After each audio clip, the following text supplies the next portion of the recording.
Thank you for joining us today for the first MyStar Learning series of the school year. We're excited to share what's new in the MyStar curriculum and hope you'll join us for more learning series sessions later this year. Then there's a Jamboard linked here. I'm going to give everybody another minute or two to contribute, and then we'll take a look. And the question is, what do you wish your principal knew, or your assistant principal, or your administrator knew about supporting you in your NGSS science classroom? So, spoiler, we have an administrative guide that we're going to talk about that might help you, hopefully, with some of those things that you would wish that they would know. So go ahead and just take a minute to contribute some thoughts here on the Jamboard. See what we've got so far.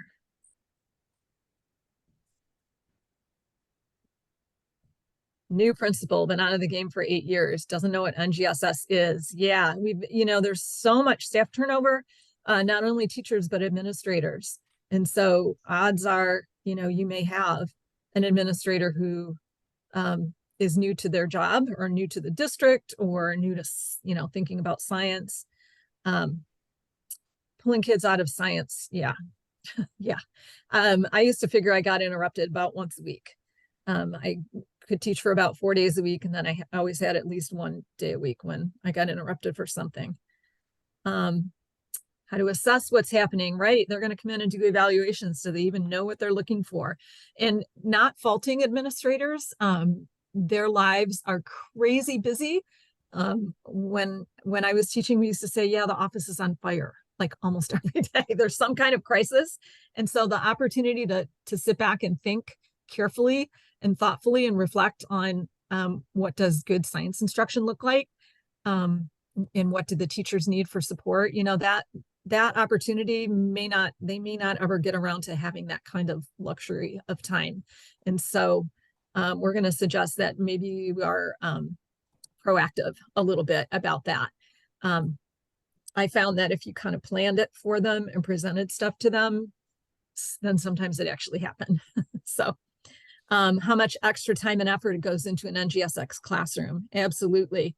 Regrouping students based on disagreements. I know, like, you set up your unit challenge group and then somebody bullies somebody else or whatever. So, I mean, sometimes that's real, but, somebody doesn't like somebody else and well, they have to be separated. Okay, well, now you just messed up my group. So everything we do to prepare and teach science. Yeah, science is a ton of prep. I also taught math. I'm telling you, science is a lot more work. I like science better, but it's a lot more work. It takes time to get comfortable with the unit. Yeah, and it's a big deal to switch grades and switch units, right? It's not just something, it's not like math where you just pick up and, okay, we're doing, page 10 today. Smaller class sizes. Yes. All right. Somebody's lucky and they have a former science teacher for a principal. That's lucky. Allowing students time to discover their answers. Yeah, because hopefully this is starting to fade, but that whole John Hattie, effect study that said, posting the learning objective makes all the difference. Well, there's some people who disagree with his research methods, but you don't want to post the learning objective in an NGSS classroom because kids are discovering that learning. And so how do you get around that? I used to post the SCP instead, and it worked. The same SCP would be up there for weeks. But yeah, you don't want to post that science principle that kids are you're supposed to be helping them discover. All right, good. We have something that may help you be a little proactive. We'll show you in just a minute. I'm not going to solve all the problems, but maybe help a little bit. Okay, so, whoops, sorry, got all lined up here. So thank you for that. If you would, we have 21 people here. That's awesome. Just quickly in the chat, maybe tell us your name and where you're from and what grades you teach, and that gives us a bit of an idea. Oh, God. Who's in our audience? Thanks. Anne, Shannon, Dawn, Patty.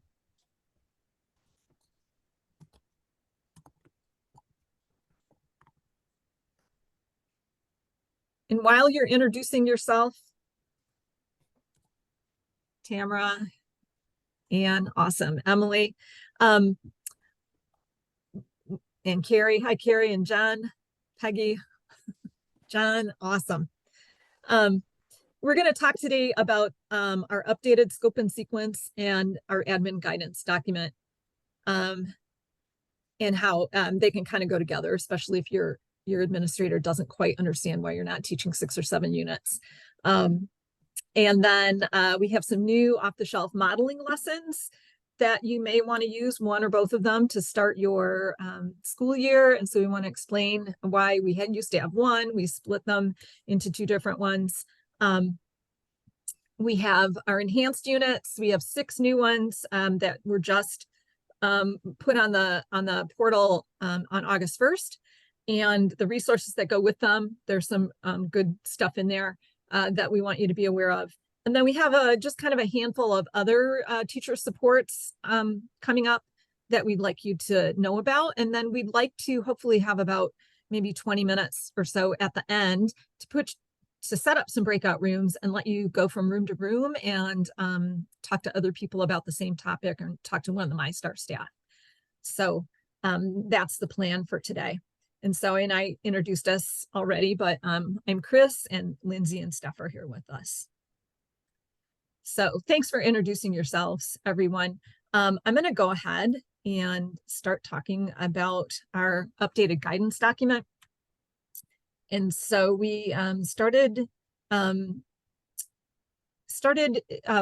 this 5 or 6 months ago, and not sure everybody saw it in the spring. And so we just want to remind you that this exists. And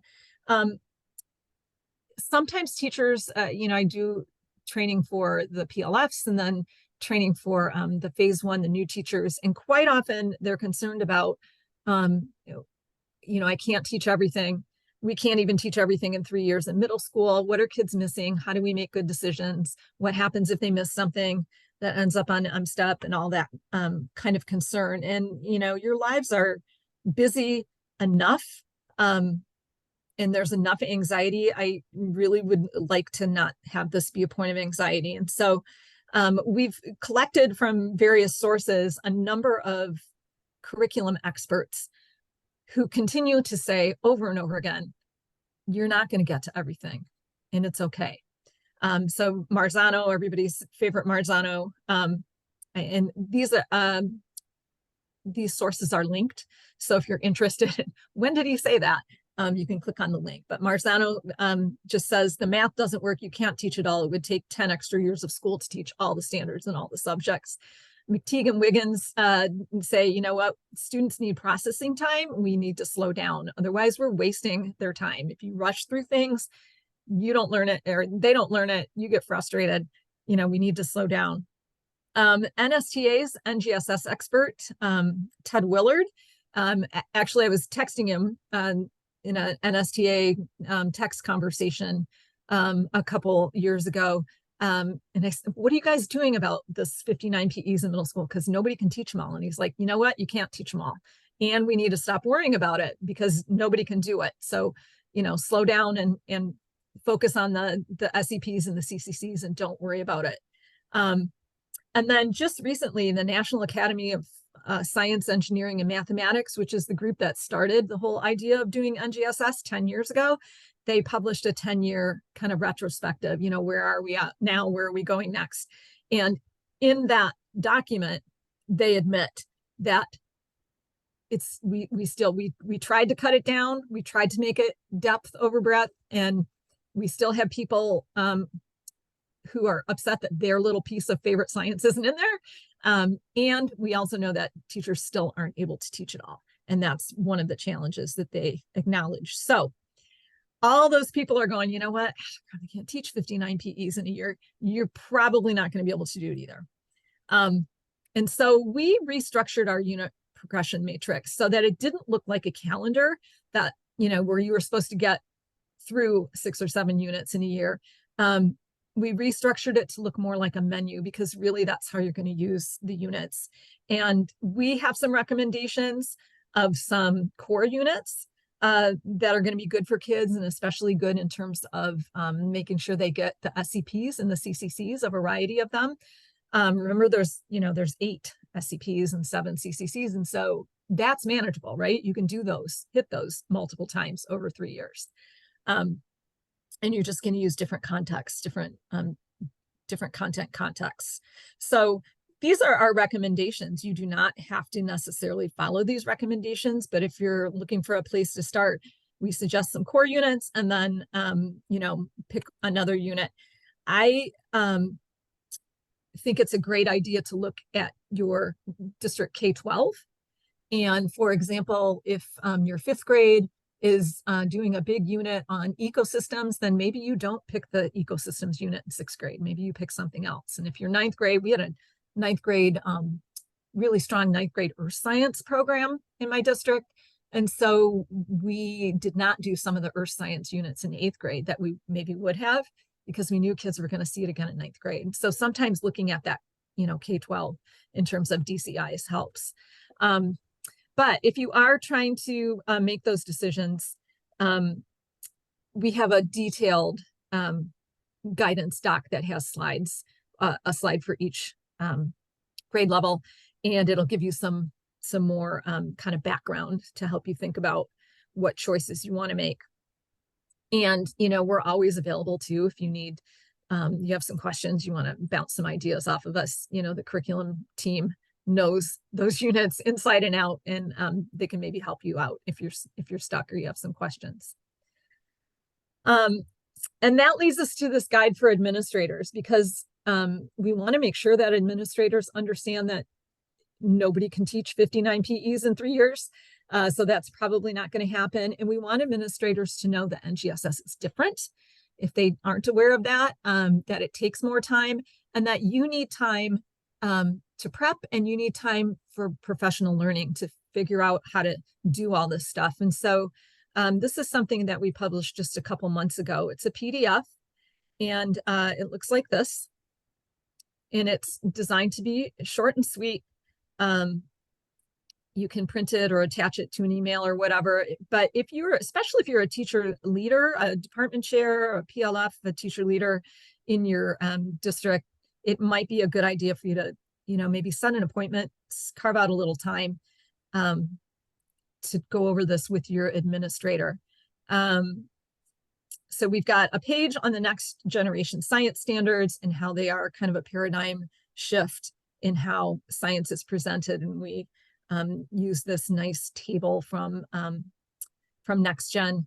Science used to look like this, now it looks like this. This is also a great table to use with parents. I used to hand this out at back to school night. And then this is a summary of what we just talked about, where the experts are saying, you know what, you can't teach it all. You're not going to get to everything, but what you give your kids, if you do this with fidelity and you do it well, your kids are going to get all of those kinds of reasoning skills that they need, and critical thinking skills. There's a review of the scope and sequence and a link to the guidance documents. And then there's a recap of what we suggest for teachers for professional learning. And so I would hope that, your administrator may not be thinking about setting aside time or setting aside some kind of compensation for teachers to do MyStar NGSS professional learning, but this might spur that conversation, as you're thinking about going through the year, where do we have a couple of hours of free time? What slush fund do I have that I could use to give teachers compensation? Because they're going to be doing this. A lot of it's going to happen after school on their own time. How can we support that? Oh, and that's it. But just know that that's there.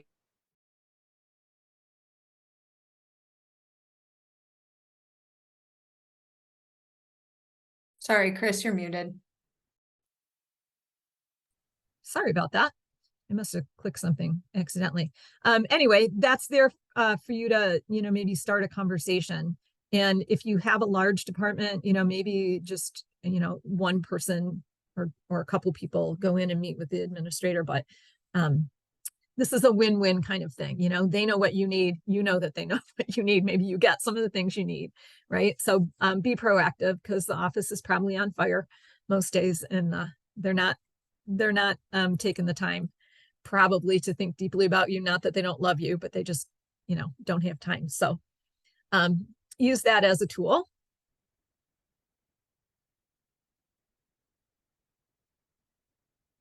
Yeah, thanks, Dawn. Yeah, it is a hard shift. I mean, you know, it was hard.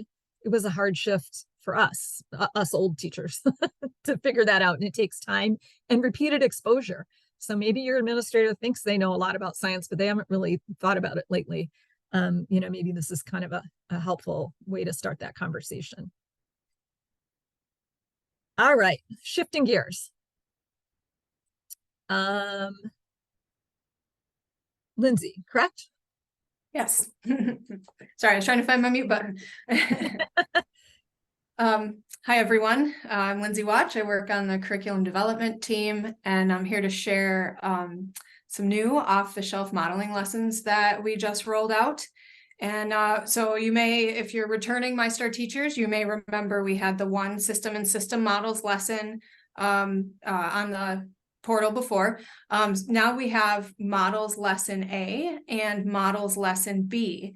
And so we heard feedback from our community, from you, our teachers, that sometimes your students come in, you know, you ask them to draw a model and they create this beautiful rendition of a hot plate with all the colors, you know, of the color box that you've given them. But they forgot to, you know, label the parts and, you know, actually have the important things to communicate their ideas about this model that they've created. So we really tried to highlight some big ideas that are pretty basic, and we wanted to make sure all students coming into MyStar had a good foundation for models. So making clear in this lesson that models are used to communicate and make thinking visible. And what you choose maybe to include in a model is really based on the purpose of that model and who your audience is. What are you trying to convey for this specific audience? And then there's also an opportunity in this lesson to build classroom norms that you can use, you know, throughout the school year, anytime your students are making models, and really kind of hammering home that idea that, you know, you don't need to include every single detail in a model. What are the important parts? So really giving that nice, strong foundation. If your students are coming into your classroom and you feel like they've got a pretty good handle on that, we also have models lesson B, which is introduction to system modeling, which is a little bit, you know, deeper level than just models. So here we're going to look at how can we construct system models that will help us explain how something works. And so in the lesson, they do this fish tank bubbler idea, and they have to make a model of it. And so they really have to look at the components and the relationships between those components, thinking about the inputs and outputs to that system, and that it may be in the form of matter and or energy, and really thinking about that boundary. Where are you drawing your system boundary? What do you care about crossing that boundary? Maybe that's where those ins and outs would go. And so they'll make some of those models, and then they use a Freyer model to kind of engage with those science words: system model, inputs, outputs. And then they get to look at a handful of examples and consider whether those count as system models or not. So really kind of getting them into that detailed system model thinking. So hopefully these modeling lessons can help you out at the beginning of the school year. We do have a couple other lessons that are great starters for the school year. We have a Draw a Scientist lesson and a lab safety lesson that some of our NOICE fellows put together, and they're really great to start off the school year, get some safety signs up in your classroom, and really kind of meet your students with that Draw a Scientist lesson. So hopefully you have a great start to the school year. Hi, everyone. I'm happy to be here today. I'm Steph, and I work with the curriculum team. I work closely with Lindsay and Chris, and I'm happy to see a lot of familiar faces here today. Primarily today, we wanted to share with you some resources regarding the enhanced units that were just put out a few weeks ago. So if you can do next slide, Chris. So we have 6 units, 2 from each grade level that were released. You may or may not have had a chance to sort through and look at these yet, and we wanted to provide a chance to do that today, at least briefly. So the units that have been enhanced are Unit 6.2, Unit 6.4, Unit 7.2a, Unit 7.5, Unit 8.4, and Unit 8.7. Each of these links, which Chris put into the slides, takes you to an update document that we've prepared. That these update documents provide an overview of changes that have been made to the units. You'll see that there's 2 kind of slight variations in the format of the document. The gray one is just for units that had a more extensive change to the unit. The yellow ones are for ones that had a slightly less extensive change to the unit. So in the gray ones, there's an additional page, so I'll talk you through this real brief. So on the first page, we'll introduce to you some of the unit challenge changes that occurred to the scenario, the student product. Then we'll discuss the storyline changes that may have occurred to the sequence. And you'll see a different level of detail there depending on the nature of the changes in each unit. Every unit, we like to say, is like a special child that needs its own love and care and approach. So that's why you'll see a few differences here. And then in the bottom of that first page, we'll give you information about any changes that have happened to the unit material list. The assessments, the changes to the assessments are fairly uniform across all of the units in terms of they're all being updated for formatting to ensure that all the questions are problem and phenomenon based. And that they, are all effective in doing what they're supposed to be doing. So the assessment team is spearheading that. And then there's also things that we'll talk a little bit more later that are common to all units, such as the differentiated reading guides. So this guide will give you the specification of where in the unit you'll find those differentiated reading guides. So it's a great resource, and we'd like to invite you right now to hop into those slides that Chris shared. If you haven't already, I see the majority of people are in there. We wanted you to just take a minute to explore, choose an update document that you'd like to explore and just poke around in there. And then on the following slides, we have some post-its for you to put down a noticing. So this is slides 22 through 24. And then on slide 25 through 27, we wanted you to put a wondering. So we're just going to have a little silent work time right now to let you guys hop into one of those documents and put your noticing and your wondering. And we'll come back and chat about them. That there was some streamlining that occurred. I see notes about streamlining 8.4, 6.2. Lots about 8.4, 7.2a. See a note here about combination of activities. There's also some comments just about additions. So new pre-post assessment in 6.2, differentiated reading guides added, new embedded student assessments. Yep, that is all true. Go to the next one. More 8.4 streamlining. A lot of folks noticed the 8.4 streamlining, which is good. That unit really did need some streamlining. It's a great unit. It has a great backbone, but it had a little bit of extra stuff there. So we're also very cognizant in these revisions of the fact that, good NGSS instruction takes time, but we can help that, by tweaking here and there and making sure that the materials, the activities are also as streamlined as they can be, while still keeping that same quality of instruction and still keeping all those rich investigations and all of that. So that was a big goal with 8.4, and I think we were pretty successful with that. Same with 7.2. Yep, goodbye Hecla. We did switch out the volcano there because Hecla is a little bit complicated. We had some feedback that, it's a stratovolcano in a rift, a fissure setting. So we did change that up. Yep, lots of streamlining noticings. Very good. More scaffolding to unit summary tables. Yep. That was something that we did that we're actually also, we're not ready to present that today. It's going to be more for later in the fall and the spring semester, but we're working actually even more on that. So stay tuned on unit summary tables. And then I think on the last page, the 6.2 assessments. Yep, more about assessments. That's great. Yeah, thank you all for popping in there and doing your noticings. All right, the wonderings. Lots of great wonderings here. What are the names of units? Those we could pop in the chat for you. Maybe Lindsay or Chris can grab those and pop those in the chat. I know like we internally use the numbers, like we're just like totally fluent, like 6, 2, 8, 9. A lot of times our friends will joke like, what unit are you talking about today? Like 9.12, or they just sounds like jargon. But so maybe Lindsay can paste those in. A question about the clients here in 7.2a.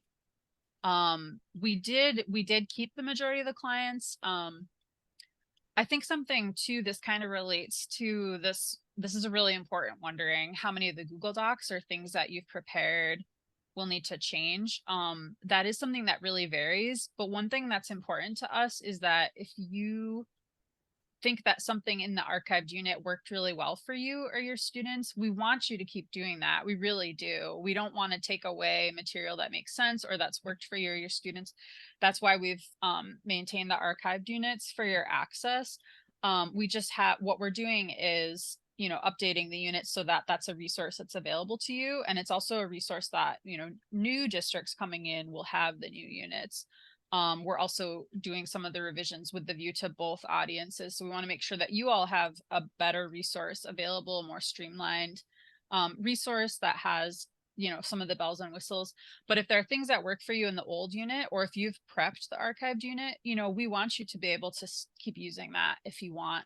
And it's, I think, an unfortunate just downside of updating that, at some point, if you want to use, the new materials, then you'll have to go through that process, with your district, your PLC or your fellow teachers, to work through like what those changes and things like that are.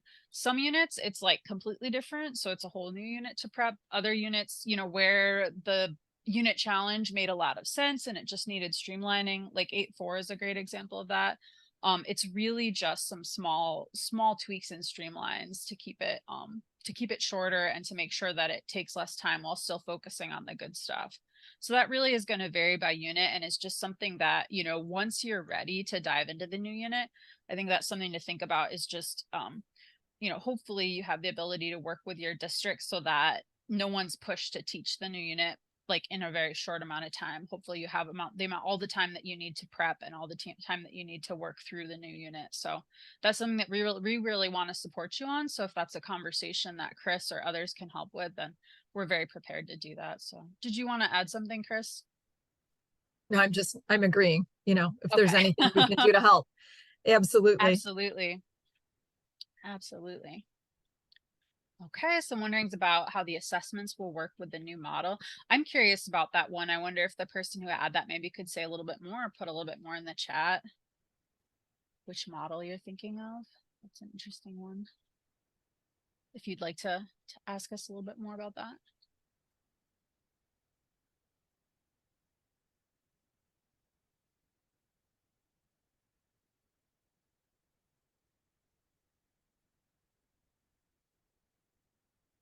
Maybe they had to hop out. Maybe we lost them for a minute. That's okay. If you added that wondering and you want to tell us a little bit more, feel free to unmute and chime in, or you can just put it in the chat later. Okay. And then I see here the second one, a question about the different materials for 7.2a. So I think that's a really important point to include is that with some of these revisions, there are material changes. With 7.2a, that became a little bit of a special case. We have kept the same NASCO kit for 7.2a this year. And the reason was that we did add one hands-on activity, but we weren't comfortable updating that in the kit without teachers having tried the activity in the classroom. So that's something where when you order the kit for NASCO from 7.2a, you're going to have what you need for most of the unit. And then there's just a few things that you'll need to do the activity in lesson 2 if you choose to do that in a hands-on way. If you want, there's also a video of the activity. Of course, it's always better to do it in a hands-on way. So for 7.2a specifically, what you get from NASCO won't conflict with what's in the new unit. You'll just need to, if you want to do the hands-on in the second lesson, go out and get a few more things. So it's Play-Doh, vinegar, baking soda. There's a couple other things that you need. They're basically in that lesson building a volcano from the ground up. It's actually a really cool activity. And we'll be updating the NASCO kit, you know, going forward. So that's kind of an example too of sometimes you might have more than what you need if you're teaching the archived unit, but not less. And generally we hope for this next upcoming year to be able to streamline that even further, so that when you order in the spring, it'll match the unit that you want to teach in the fall. We're kind of in this, we have these cycles going with NASCO, and sometimes it can be hard because, you know, they've got their supply chains and we're making revisions last minute. And so that's something that we're constantly trying to sync up. But if you do have any issue with anything from what you've ordered, you know, please do also, you know, email us, get in touch. You can get in touch with Chris and she can forward it on to the team. We want to make sure that you get what you need to teach. So it does vary by unit, you know, in terms of were the materials different or not. So great wonderings here. Okay, and then I see we have a couple of comments in the chat. The new formative and summative assessments, how will this mesh with the modeling of how gravity works in 8.4? I see. Okay. Yeah, that's a great question. Julie, the assessment team works really closely in terms of making sure that the models that are in the unit are assessed and worked with in the assessments. It's something that's a primary principle of their design work. So you should see a really good alignment there when you go to use them. So yeah, well, thank you everyone for your noticing and wonderings. I know we didn't get to every single thing, but as Chris said, there will be a breakout room and I would love to talk with you more about any questions you may have, and you can jump, I think, in and out of those. So just in wrap up, I wanted to just also summarize with a few of the things that are common to all of the revised units. So we wanted to make sure that we were thoughtful in terms of the impact of these additions on students. So one thing that we wanted to include was more novelty. That was through suggested visible thinking routines. These can be used by you primarily in the uncover and also the share phases of the lessons, but really they can be used in different places too, even in an anchor, even in a connect phase. We wanted to make sure it was easy for you to find different things, different routines that you could bring into the classroom. So you're not constantly doing gallery walk, constantly doing think, pair, share. You know, we all know that students, even if the content is going to be different, students need those different ways of interacting together and interacting as a class. So that was really important. Literacy, we heard loud and clear in the first years of the project that was really important to students and to you all as our teachers. And so we've really, I think, responded to that in spades with these differentiated reading guides. So it's something that we touched on earlier, but that's included in all of these revised units. And you can see within those update documents where those are placed in the units.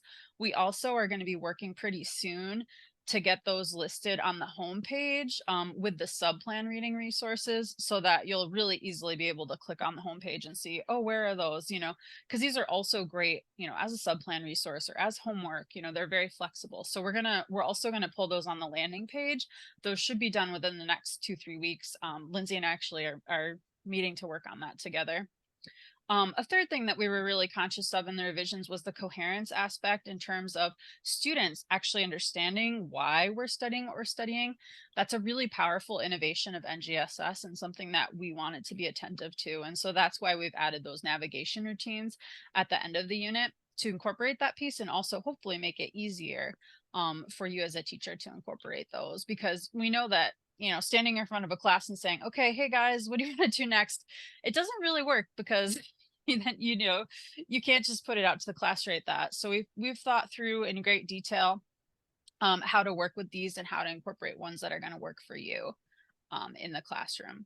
So those are 3 of the big things that we've thought about with these revisions, and just wanted to highlight those for you. So I think with that, it wraps up my portion, and I will pass it on to Chris to talk about analysis questions.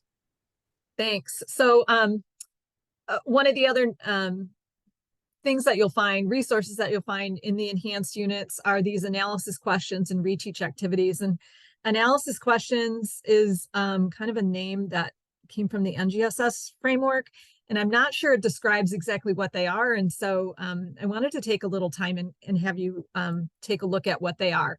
So the analysis questions are designed to, they're in units, or excuse me, in lessons that have an embedded assessment. So there's 1 or 2 lessons, depending on how long the unit is, where instead of check your progress, there's that embedded assessment. So it's a little fancier, a little more detailed scenario.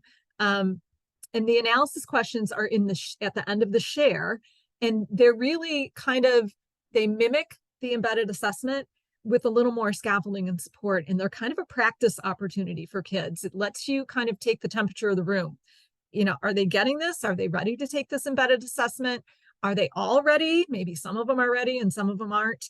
So it's a scenario that's going to be similar to the embedded assessment, with, you know, three-dimensional set of questions, scaffolding through that sense-making process. And if your kids do the analysis questions scenario and they don't do well, or some of them don't do well, now we have reteach activities also. So, you know, always before it was like, yeah, some of them didn't get it, but I can't stop the class and I can't, you know, make something up for everybody else to do while I'm teaching 3 kids in the corner who didn't get it the first time, right? At least I found that, you know, in terms of structure, it just never happened. So these reteach activities can be done with any adult. So you could give them to the resource room teacher or a parapro or somebody in your academic assistance, or, you know, library, or whatever you have in terms of support in your building, or you can give them to parents. Sometimes parents are like, what can we do to help? So reteach activities are designed to help kids go over those concepts again and practice those SEPs and CCCs again, but it doesn't have to happen in your classroom. It can if you want it to, if it works for you, but it doesn't have to. And then these analysis questions, if you don't use them as preparation for the embedded assessment, you could save them. If you have a district that really requires, if kids don't do well on an assessment, they have an opportunity to retake it. Well, that could be your retake bank. You know, you can use it in other ways. You do it as a whole class and kind of break down, here's how you make sense of a cluster scenario. Let's look at this. The first question is just going to ask you to look at the data. The second question is going to ask you to think about something you learned in class. The third question is where you're going to pull all of that together. And you can help kids, you know, kind of do some direct instruction of how do you attack one of those cluster scenarios. And there's a pattern to it. There's a structure. Use that structure. So these analysis questions are like this really nice bonus bonus resource that you can use in a number of ways. And then the reteach activities, same thing. And so what I'd like you to do, just because we've talked about them a number of times in a number of presentations over the last 6 or 8 months, but we've never dug into them. And I really think people need to look at them because they're pretty useful. I'm going to give you a few minutes. I would like you to, this is for Unit 6.4, look at the Lesson 3 embedded assessment, and then the analysis questions that would come before that embedded assessment. And then you can look at the reteach resources also. And then I'm going to put you in some groups of about 4 people-ish here in some breakout rooms. So introduce yourself, say hi, take a look at those analysis questions and the embedded assessment and the reteach activities. And then we have some slides here, some Jamboards here for you to record your team thoughts. So how could you use those analysis questions in reteach activities? So just dig in a little bit, have a little conversation with a couple of your colleagues, and then we'll have, let's see, we have 4. So we'll have 4 groups, and then just jot down some of your group's thoughts, have somebody volunteer to kind of be the recorder. And we'll take about 5 or 6 minutes to do that, which I know isn't a ton of time, but we have a couple more things to tell you after this. So I'm going to go ahead and set up breakout rooms, and you'll get a breakout room invitation. Go ahead and pop in there, say hello, take a look at those analysis questions and the reteach activities, and then post your thoughts.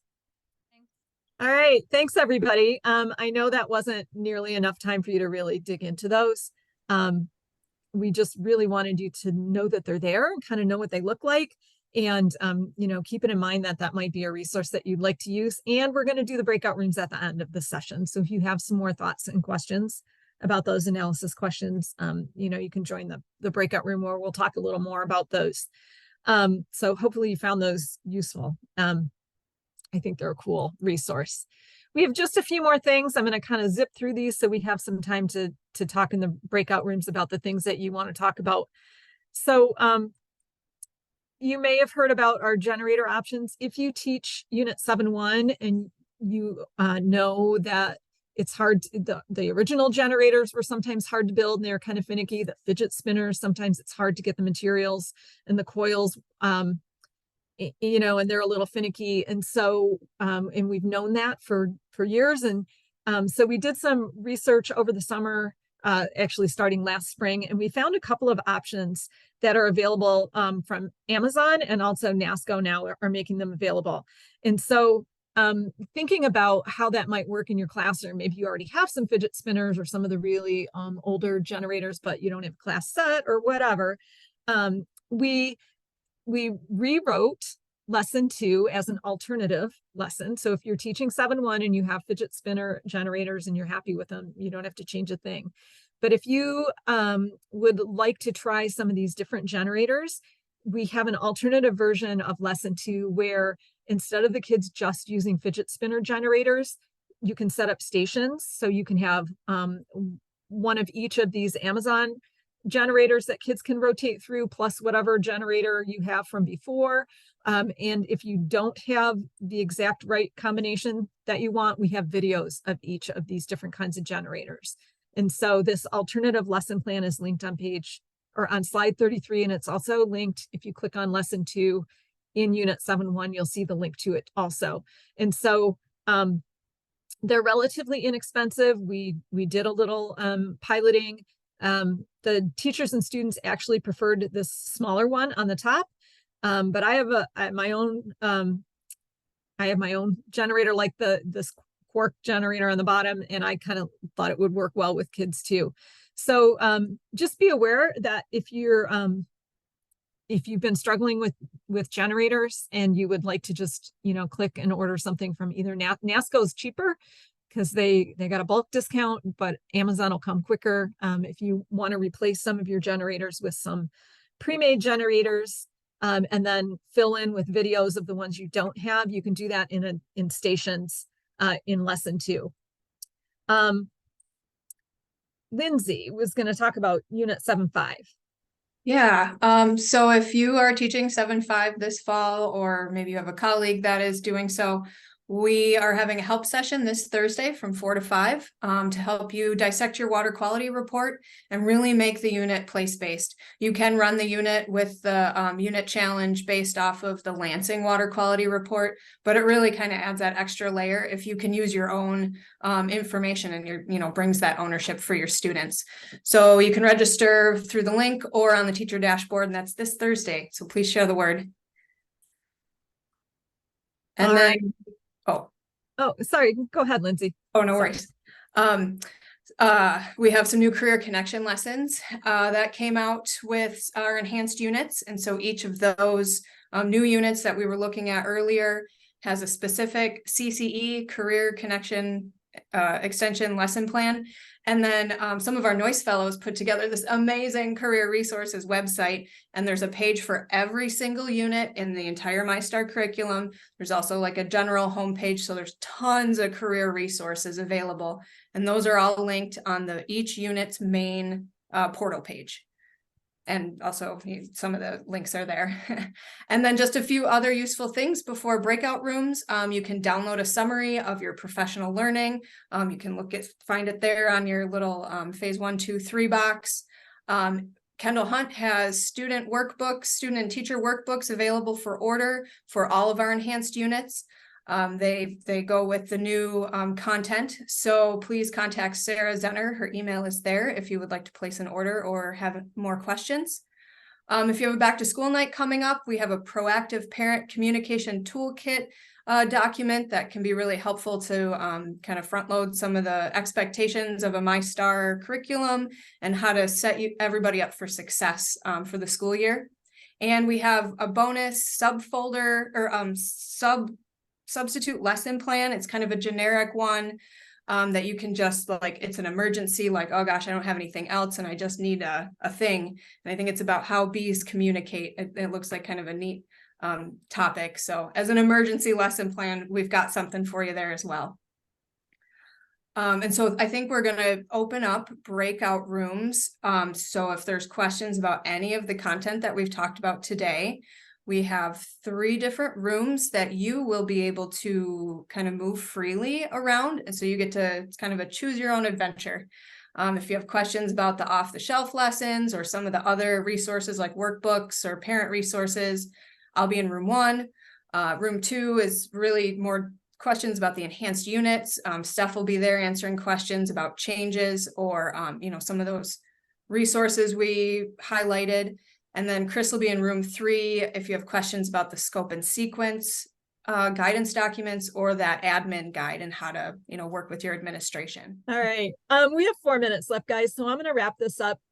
We had great conversations. We could have done this for another couple hours, except you all have to, you work today and you're going to work tomorrow. So we're going to let you go. But we do have an ed camp coming up in October that will function a lot like these breakout rooms do, where we ask people to submit things that they want to talk about, and then we kind of group them on the spot, kind of on the fly. And then you can choose breakout rooms and talk to just colleagues. There's no moderator there. And we did that last year, tried it for our PLFs and TLs and also for teachers, and it was super popular. So if you liked being able to pick the brains of your colleagues, keep that in mind in October. We are going to talk on Wednesday, September 20th, about phenomena fatigue and how, kids get tired in the middle of the unit and they're bored and they want to do something else. And is that good or bad? Should we feed into that? What can we do about that? And then if you have somebody or yourself, you're interested in phase 2, we have a couple of phase 2s coming up in October. You can get better at doing bubble maps, learn a little more about system models. And then we have some more stuff in November also that are things that are on the dashboard. Lastly, this link here for feedback takes you to a Google form. Just briefly, if you wouldn't mind giving us your feedback, we do take what teachers say very, very seriously. One of the reasons I liked working with MyStar so much as a teacher is they actually listen to us. It's kind of amazing. So I know Lindsay will appreciate seeing your feedback and taking a look at it.